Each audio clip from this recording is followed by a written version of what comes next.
নমস্কার, পথে পাঁচালীতে আপনাকে স্বাগত। সঙ্গে রয়েছে আমি গৌরব। এই সময় আসা মানে সকলে জানেন গুরুত্বপূর্ণ খবরের আপডেট দেওয়ার জন্য আসা। আর প্রথমে এই যেদিকে নজর রাখতে হচ্ছে বাংলাদেশের সাথে নজর রাখবো এবার।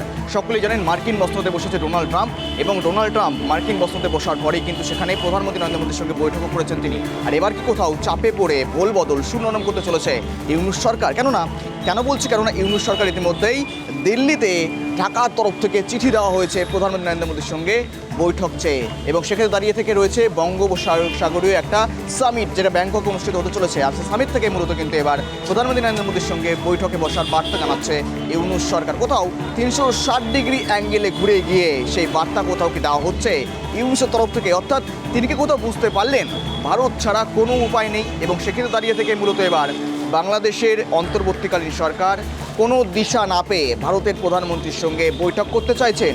কিন্তু এক প্রকার বিশেষজ্ঞরা মনে করছেন এটা কোথাও হতে পারে রাজনৈতিক নয়া কৌশল বা কূটনৈতিক নয়া কৌশল। কেন বলছি? কেননা ভারতে না এসেই ভারতের বাইরে থেকে প্রধানমন্ত্রীর সঙ্গে বৈঠক করা এবং চেষ্টা চালিয়ে যাওয়া এক প্রকার কূটনৈতিক সমীকরণও কিন্তু মনে করছেন আন্তর্জাতিক বিশেষজ্ঞ মহলের একাংশ। যেমন দিকে নজর রয়েছে, গুরুত্বপূর্ণ আপডেট দিচ্ছে আপনাদের সামনে। বাংলাদেশের অন্তর্বর্তীকালীন সরকার ভারতের সঙ্গে কূটনৈতিক সম্পর্ক বজায় রাখতে চাইছে।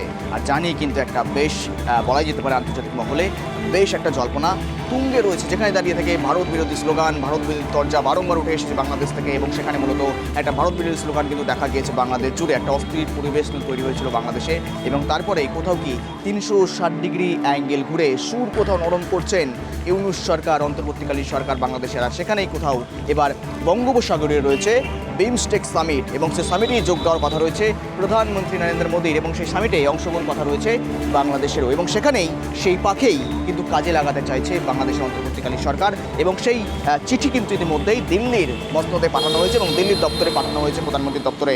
এবং সেখানে বলা হয়েছে এই ফাঁকেই প্রধানমন্ত্রী নরেন্দ্র মোদীর সঙ্গে বৈঠক চায় বাংলাদেশের অন্তর্বর্তীকালীন সরকার। কিন্তু কোথাও কিন্তু এক প্রকার মানতে নারাজ আন্তর্জাতিক বিশেষজ্ঞ মহল। এটা কোথাও কিন্তু এক প্রকার কূটনৈতিক কৌশল হলেও হতে পারে।